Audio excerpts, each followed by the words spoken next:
Alhamdulillahilladzi bi ni'matihi tatimmu shalihat.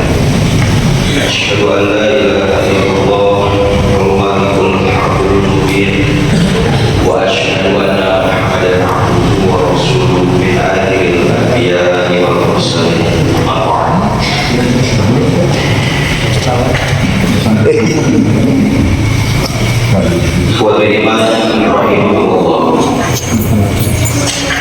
Sudah sepatutnya kita panjatkan puji dan syukur kepada Allah Subhanahu wa Ta'ala. Pada pagi hari ini kita masih diberikan kesempatan dan kekuatan sehingga bisa melaksanakan ibadah yang Allah perintahkan. Tentunya kita doakan pula saudara-saudara kita yang memang belum dimampukan dan disertai keterbatasan. Khusus mungkin saudara-saudara kita yang terkena musibah, mudah-mudahan Allah SWT senantiasa memberikan ketabahan, kesabaran, dan kemudian Allah balas dengan segala kebaikan dan keberkahan oleh mereka yang sedang terkena atau diuji musibah. Waliman rahimahullah,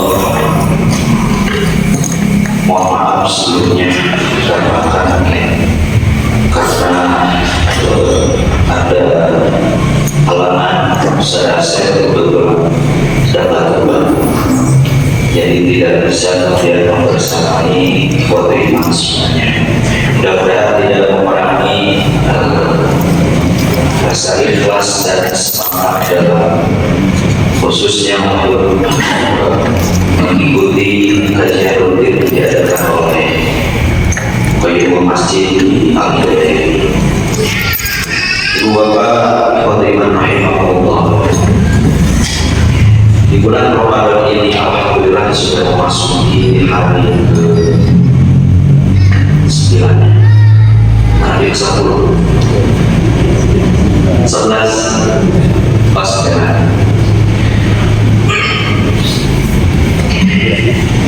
Di bulan suci Ramadan ini bahwa ada banyak sekali pelajaran yang bisa diambil,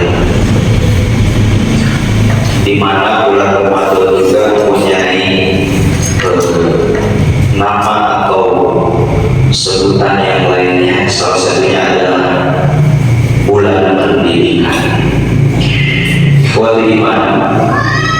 Di bulan suci Ramadan ini yang senantiasa coba kita ikhtiarkan supaya terus istiqomah, bukan hanya pada tataran ibadah saja, namun ternyata menyentuh aspek-aspek yang lain. Salah satunya adalah dalam perilaku atau juga disebut adab, yang mana bisa kemudian terus diistiqomahkan selama bulan suci Ramadan, yang mana supaya mudah-mudahan bisa terus diamalkan pasca atau selesai di bulan suci Ramadan. Nah, ada salah satu perilaku yang karena perilaku ini seringkali selalu diamalkan oleh setiap orang, tidak mungkin tidak pernah diamalkan. Bahkan mungkin setiap harinya perilaku ini selalu diamalkan, yakni perilaku bersabar. Ikhwatiman rahimahullah, sabar ini kalau kemudian diperhatikan, Allah Subhanahu wa Ta'ala di dalam Al-Quran menyebutkan sampai beberapa kali. Kalau tidak salah mungkin 103 kali Allah Subhanahu wa Ta'ala menyebutkan tentang sabar di dalam firman-Nya. Ini berarti menandakan ada maksud dari tujuan atau penahanan tertentu berkaitan dengan sabar ini. Pernah menyampaikan ilustrasi, kalau misalkan di dalam firman Allah Subhanahu wa Ta'ala, kenapa sampai ada kalimat-kalimat yang diulang-ulang melebihi dari satu kali? Kalau boleh diilustrasikan di dalam kehidupan sehari-hari, khusus di dalam sebuah keluarga, kenapa sampai orang tua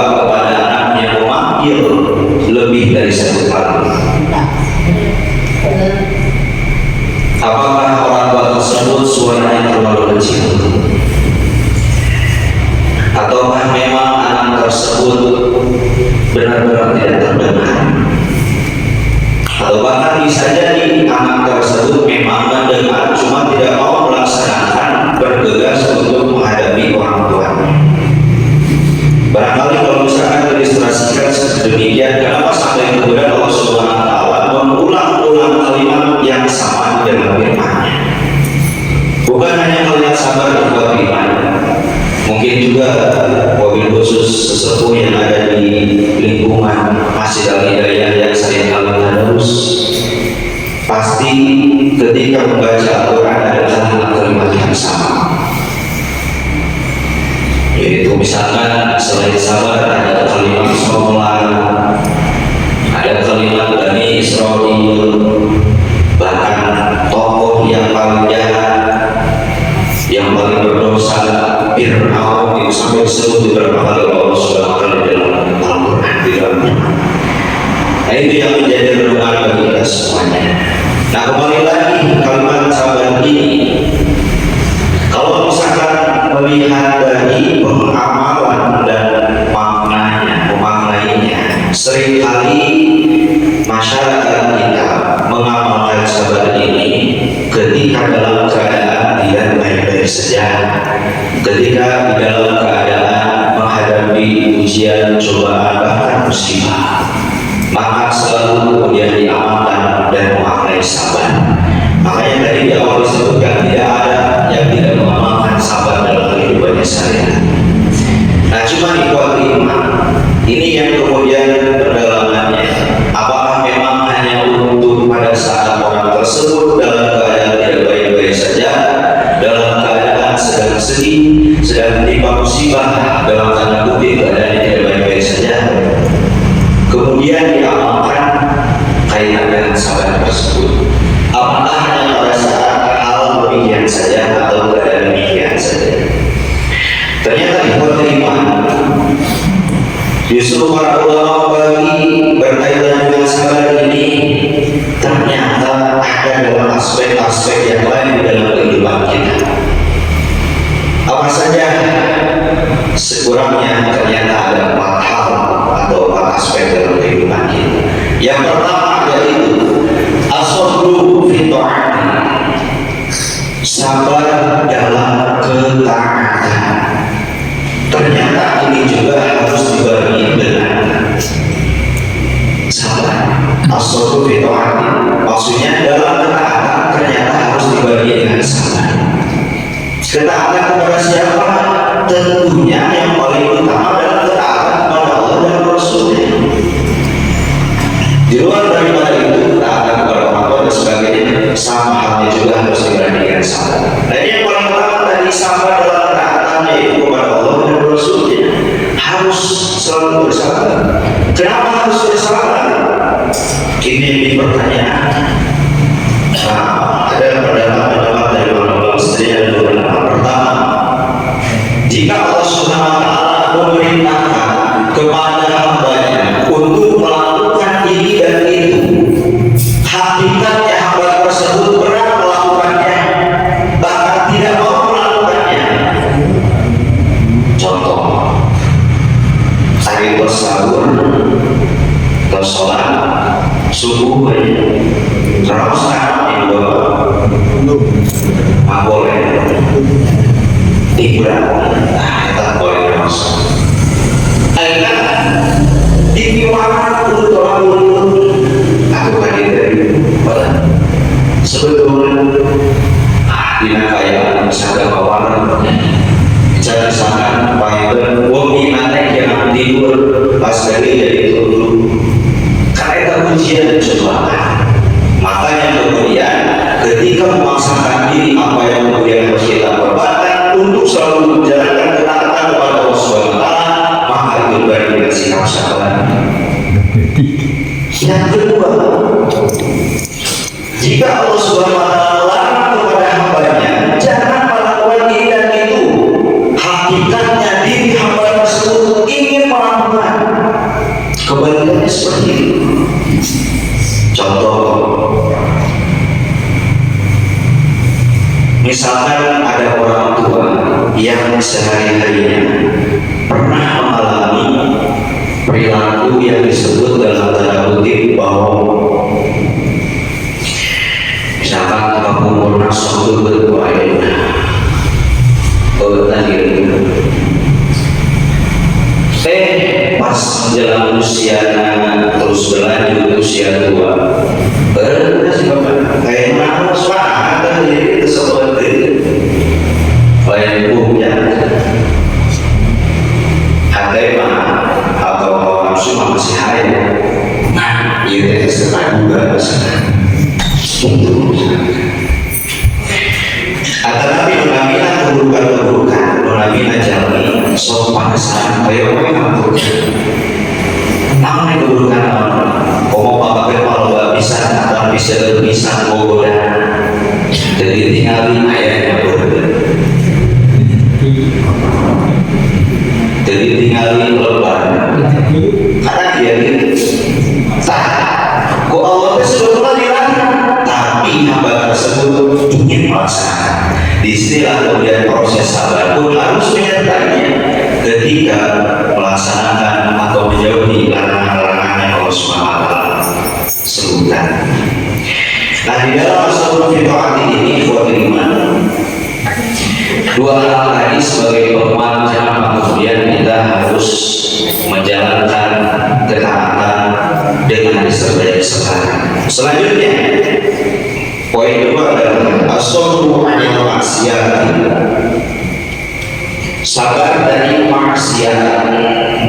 Nah ini yang kedua ternyata menghadapi maksiat itu haruslah kemudian disertai sikap bersabar. Kenapa harus bersabar? Berarti yang namanya maksiat itu bukanlah hal yang disepelekan, jangan dientengkan.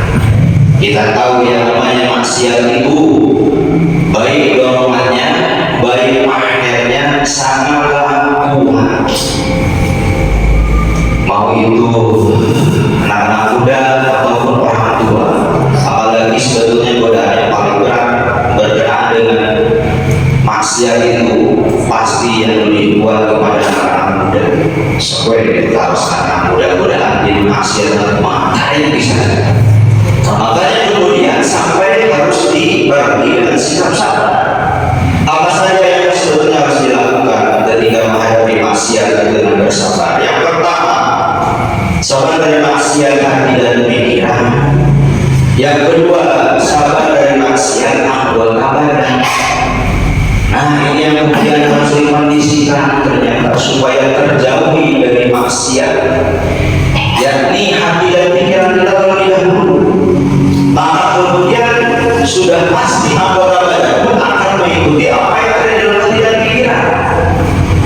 Tapi beriman di dalam hati dan pikiran ini ada juga ketergantungan. Dari mana ketergantungannya? Yakni apa yang dia lihat dan apa yang dia dengar. Kalau apa yang dia lihat dan apa yang dia dengar adalah hal-hal baik, hal-hal positif, hal-hal ma'ruf, ketika masuk ke dalam hati dan pikiran, maka anggota badan pun insya Allah akan mengikuti apa yang di dalam hati dan pikiran. Sebaliknya, kalau apa yang dia lihat dan dia dengar adalah hal-hal buruk, hal-hal maksiat sampai kemudian hal-hal yang berbau kepada dosa, maka sudah pasti pun anggota badannya akan mengikuti apa yang ada di dalam hati dan pikiran. Bahkan Rasulullah mengatakan al-hajiru man hajara su'a wal mujahidu man jahada. Orang yang berhijrah adalah orang yang meninggalkan kejahatan, sedangkan orang yang berjihad adalah orang yang berjuang melawan hawa nafsunya. Sampai-sampai Rasulullah mengibaratkan orang yang mampu menahan atau bahkan melawan hawa nafsunya ibarat orang yang sedang berjihad. Kenapa sampai Rasulullah menggambarkan seperti orang yang berjihad? Berarti melawan menahan hawa nafsu itu bukan perkara yang mudah. Kan namanya jihad ada konotasinya perang, bahkan perangnya kan suku kudu benar kawannya itu. Berarti yang namanya jihad itu bukan hal sembarangan. Ini kemudian disandingkan orang yang berjuang, orang yang menawan dan menahan hawa nafsunya ibarat orang yang sedang berjihad. Ikhwati iman rahimahullah, itulah yang kedua, as-sabru 'alal maksiat, sabar dari maksiat. Yang ketiga, as-sabru 'indal musibah. Nah ini, sabar atas musibah. Ini yang ketiga yang selama ini masyarakat kita seringkali dan kebanyakan memaknai dan mengamalkan kaitan dengan sabar, yaitu ketika ditimpa musibah. Tidak salah kalau misalkan memaknai di dalam hal ini, cuma kalau dikhususkan itu kurang tepat. Kenapa? Karena tadi sabar dalam ketaatan, sabar ketika menghadapi maksiat. Nah, kalau ini yang ketiga, sabar atas musibah. Ternyata ketika seseorang bersabar atas musibah, banyak sekali hikmah yang bisa diraih. Pertama, dengan musibah membuat orang bisa lebih dekat dengan Allah SWT. Ternyata ini yang pertama, musibah bisa menjadi wasilah bagi seseorang bisa lebih dekat dengan Allah SWT dengan catatan disertai dengan sikap sabar atau disikapi dengan sikap sabar. Maka musibah ini akan menjadi wasilah untuk lebih mendekatkan diri kepada Allah SWT. Sebaliknya, ini musibah kan pasti ada kebalikannya, ada yang bersabar. Nah ini bagi yang tidak sabar, bukan malah lebih dekat kepada Allah, menjadikan lebih dekat kepada Allah, tapi bahkan akan menjadikan musibah ini kalau tidak sabar menghadapinya, orang tersebut lebih jauh dari Allah SWT. Bagi sampai berani menyalahkan, bukannya introspeksi, bahkan sampai berani menyalahkan kepada Allah SWT, itu akan lebih menjauhkan dari Allah SWT. Ikhwati iman, jangan heran kalau misalkan di suatu tempat, di suatu daerah, bahkan di suatu wilayah atau juga negara, jika terjadi sesuatu musibah secara tiba-tiba, ini sebagai tazkirah, jangan heran barangkali itu cara Allah Subhanahu wa Ta'ala dalam rangka untuk mengingatkan orang-orang tersebut. Karena apa? Karena sudah jauh dan tidak ingat kepada Allah Subhanahu wa Ta'ala, sehingga dengan datangnya musibah adalah dengan cara tersebut untuk mengingatkan orang tersebut supaya ingat dan lebih dekat lagi kepada Allah Subhanahu wa Ta'ala. Banyak kan suatu musibah yang terjadi secara tiba-tiba.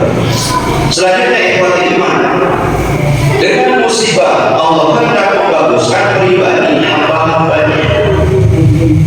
Nah ini yang selanjutnya, ternyata kalau kita bersabar atas musibah yang terjadi, itu bisa menjadikan pribadi-pribadi hamba tersebut menjadi lebih baik lagi.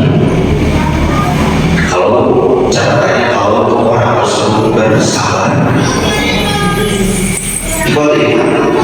Ada orang yang kaya, orang yang pintar, orang yang kuat,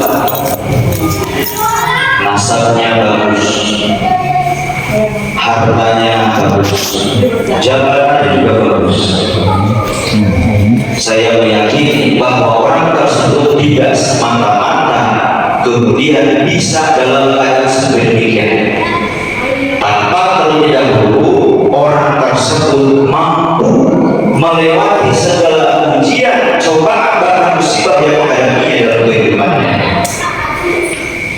Rasulullah SAW, "Mayyidillahu bihi khairan minhu." Barang siapa yang dikehendaki Allah mendapat kebaikan, kebahagiaan, kesenangan, maka dia memberikannya terlebih dahulu sebuah musibah. Ini dalam hadis menyampaikan orang tidak sepanjang-panjang bisa dalam keadaan bahagia, kesenangan, kenikmatan, tanpa terlebih dahulu pasti Allah akan memberi sebuah musibah, cobaan atau ujian kepada orang tersebut. Makanya jika sekali lagi bersabar atas musibah, itu bisa menjadikan pribadi-pribadi hambanya lebih baik lagi. Bahkan ada video seperti ini, anggota yang ulung itu bukanlah lahir dari laut yang tenang, tapi nakoda yang ulung itu ialah yang lahir dari laut yang terjal. Maka menjadi seseorang nakoda yang lebih baik lagi, lebih kuat lagi. Itulah yang kemudian bisa dijadikan ilustrasi. Jika musibah bisa dihadapi dengan sabar, maka akan menjadikan hamba tersebut lebih baik. Yang selanjutnya di dalam musibah adalah musibah dapat menghapus dosa. Ternyata